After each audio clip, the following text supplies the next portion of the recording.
Good evening, you're watching News Mongolian World. I'm your host, Taner Kampatr. And for top stories, updates on regular cabinet meeting.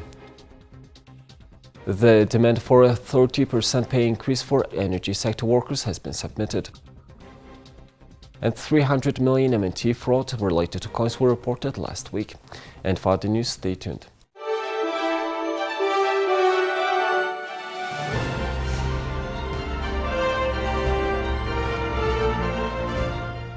Regular cabinet meeting was held on Wednesday, and during this meeting, cabinet made several decisions. Notably, it was decided to establish an implementing agency of the Government Authority for Investment and Trade. The cabinet decided to establish an implementing agency of the Government Authority for Investment and Trade according to Parliament Resolution 69 to implement 94 projects through the public-private partnership stated in the action plan of the new revival policy. Domestic and foreign investments are required. The investments in the geology, mining, and oil sectors account for 72% of total foreign direct investments in Mongolia. As of 2021, China accounts for 83% of total Mongolian exports, followed by Switzerland and Singapore at 9%, and South Korea and Russia at 6%, while for the total imports, China makes up 33%, followed by Russia at 26%, and Japan at 7%. To that extent, there is a need to diversify the mining products and in particular a non-mining export-oriented policy to advocate import substitution, industrialization, and increase the number of trading partner countries. The cabinet approved a procedure to support startups and software development and production. This procedure will regulate tax supports for startups and other enterprises engaging in software development and production and other related issues. With the approval of this procedure, citizens, enterprises, and academic research institutes implementing innovation projects and enterprises engaging in software development and production will be given equal opportunities and enjoy exemptions and discounts specified in the Law of Innovations, Customs, and VAT tax and other laws for up to 5 years during their project implementation. Moreover, it will support activities of technology transfer centers and co-working spaces, which are the infrastructure of innovation, establish conditions to commercialize the results of academic research, and become the main leverage to develop a knowledge-based economy. The cabinet also approved the organizational structure of the Cybersecurity Council, which will be headed by the Prime Minister. It will include representatives of organizations whose functions are combating cyber attacks and violations. In addition to the organizational structure, the cabinet approved the council rules and working procedures to which the council must adhere. The union representing the energy, geology and mining employees informed us yesterday about the problems faced by the employees by the energy sector and the irresponsible actions of the managers of the Mongolian energy, geology and mining sector. One of the main sectors of Mongolia is the energy sector. Due to low wages and poor social security of all workers working in that sector, there is a risk of professional personnel strike that might cause a shortage of specialists. The Mongolian Energy, Geology and Mining Union was established in 1996. In doing so, the three pillar stones of mining, geology and energy sectors were established. The union is the organization that addresses the interests and problems of workers working in these three sectors and provides optimal solutions. But recently, the energy sector has been largely neglected. In addition, the union is funded by the wages of workers in the energy sector. The collection of these contributions should be open and transparent, but the spending of this money is secret. It was demanded that it needs to be disclosed, but the demand wasn't accepted. That is why we approached the criminal police department about this issue. Now it has been proven by financial experts that the money was spent improperly, and the Independent Authority Against Corruption has filed cases number 220 and 283, and they are being investigated. The Union of Thermal Power Plants and Distributors was founded in November 2022. One of the reasons for its establishment is the issue related to the above-mentioned Mongolian Energy, Geology and Mining Union case. The other reason is related to the pay of workers in the energy sector. For example, in 2022, 212 people left their jobs at the Fort thermal power plant due to insufficient and poor wages. As a result, many people are leaving their jobs and there is a severe shortage of manpower in this sector. Lately, cryptocurrency is becoming quite popular in Mongolia. Therefore, law enforcement agencies warn that investing in cryptocurrency can be dangerous and can result in cybercrime. According to the National Police Office, last week 12 cases of cybercrime and the loss of 300 million MNT in total related to coins were reported.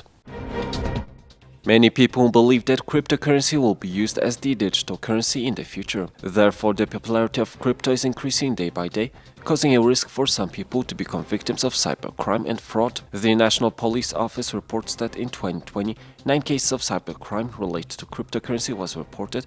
In 2021, 8 cases. In 2022, 370 cybercrime cases were reported, while in January 2023 alone, 8 cybercrime cases were reported, of which 4 cases were related to coins. Last week, 12 calls related to coin fraud totaling to a loss of 300 million MNT were received by the police office. Howell District Court sentenced a man to 7 years in prison who committed fraud and stole 300 million MNT from 25 victims. Last year, Mongolian citizens became victims of coin fraud named ET Room.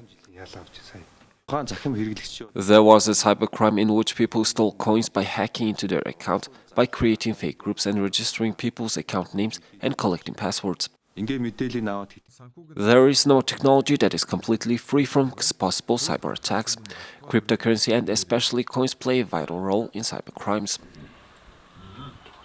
Now let's take a look at Mongolia's current affairs. The U.S. government, through the United States Agency for International Development, is providing $100,000 through the Mongolia Red Cross Society to respond to the drought by providing cash grants to vulnerable Mongolian herder households. The U.S. government, through USAID, has been helping vulnerable Mongolian communities to be more resilient to disasters and better able to handle their impacts. Since 2010, USAID has provided nearly $8 million to support disaster risk reduction programs in Mongolia. USAID has long-standing programs that work year-round to strengthen Mongolia's resilience against drought as well as other natural disasters. These disaster risk reduction programs include training and support for the Mongolian Red Cross Society, incident command system training with the National Emergency Management Agency, and capacity building for livestock disease surveillance.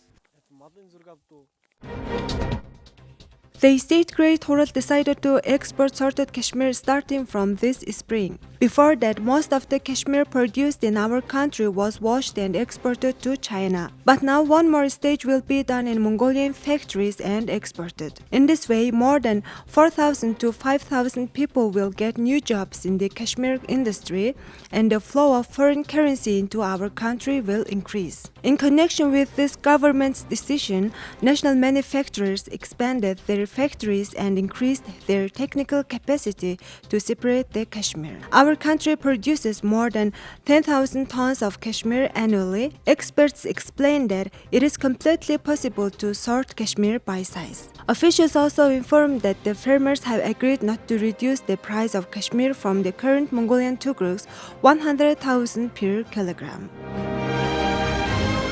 Thank you for staying with us. Now let's take a look at the currency exchange rates provided by Mongol Bank.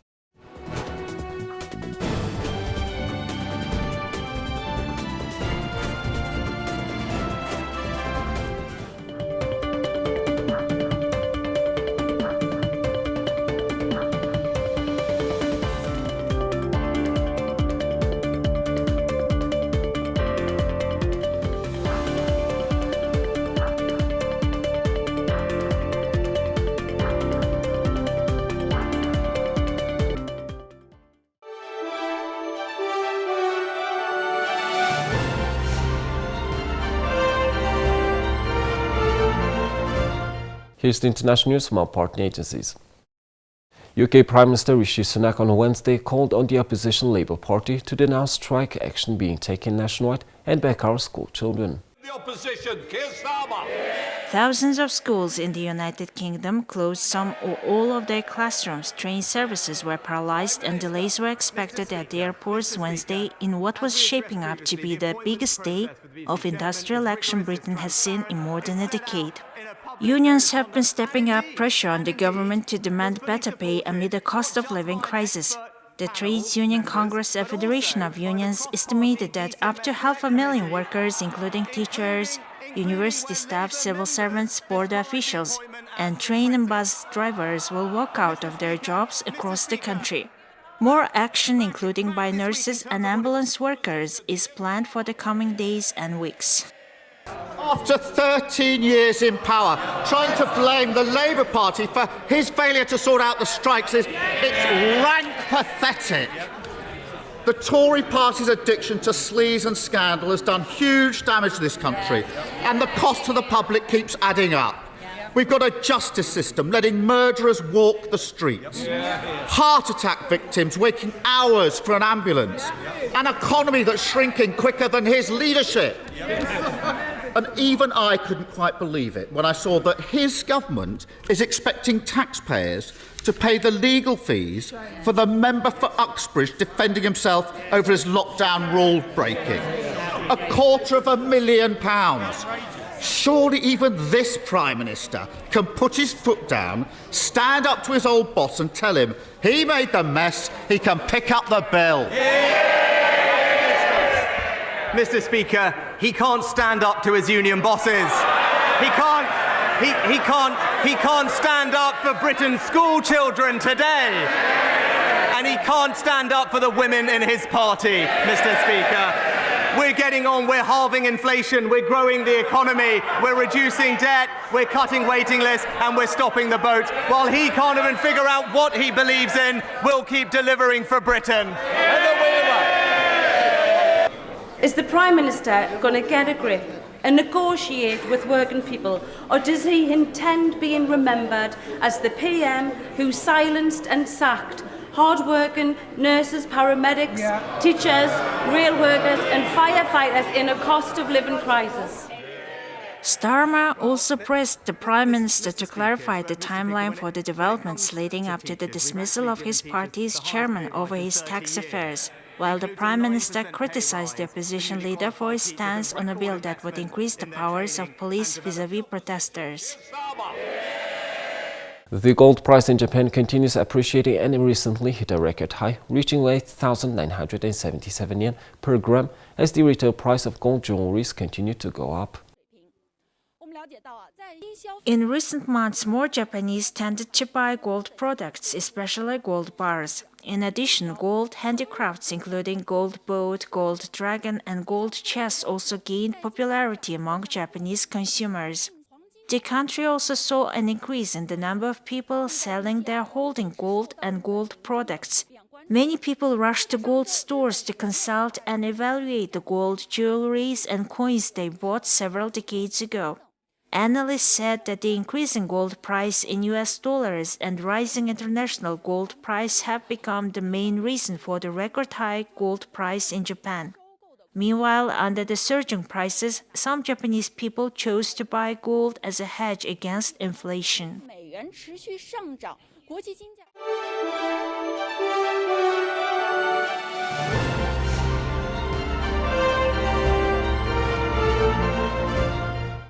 Now let's take a look at our regular feature on sports.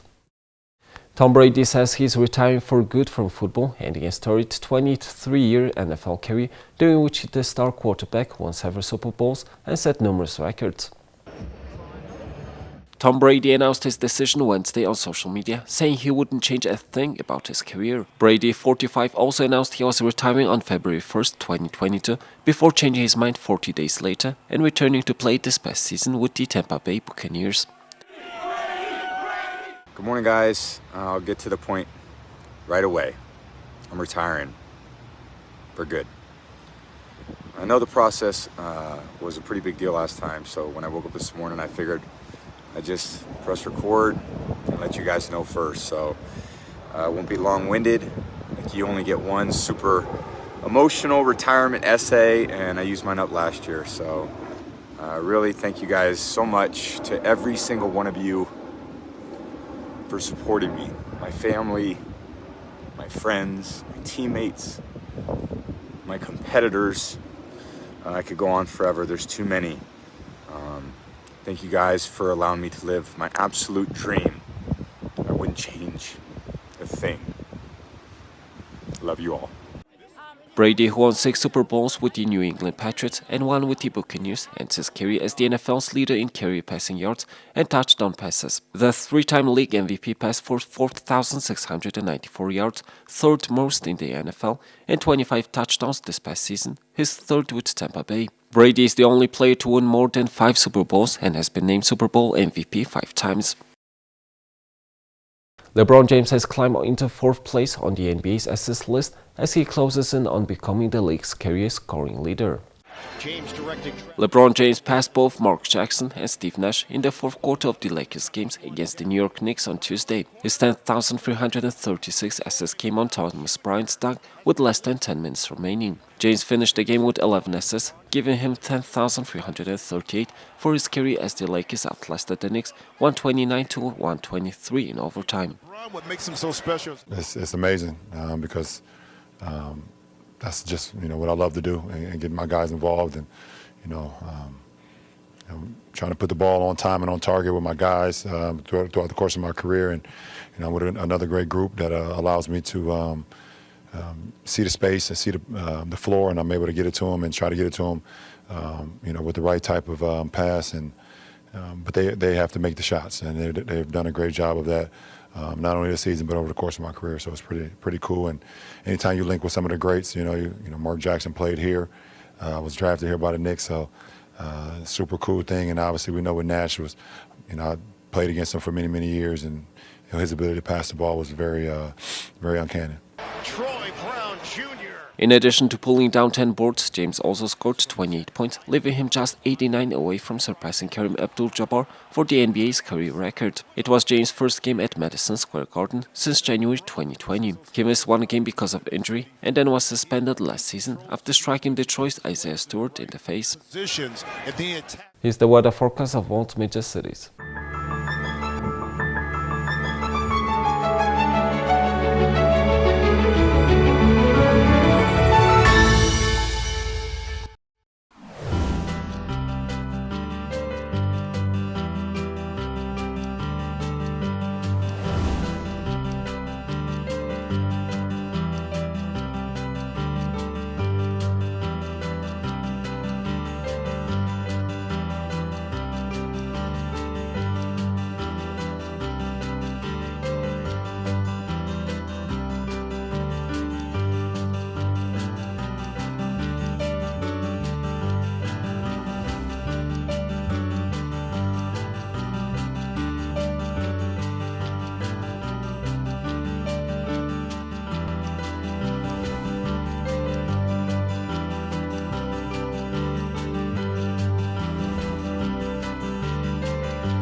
Well, that's all for today, and thank you for staying with us. We'll see you tomorrow with more news and updates. Have a nice evening. Goodbye.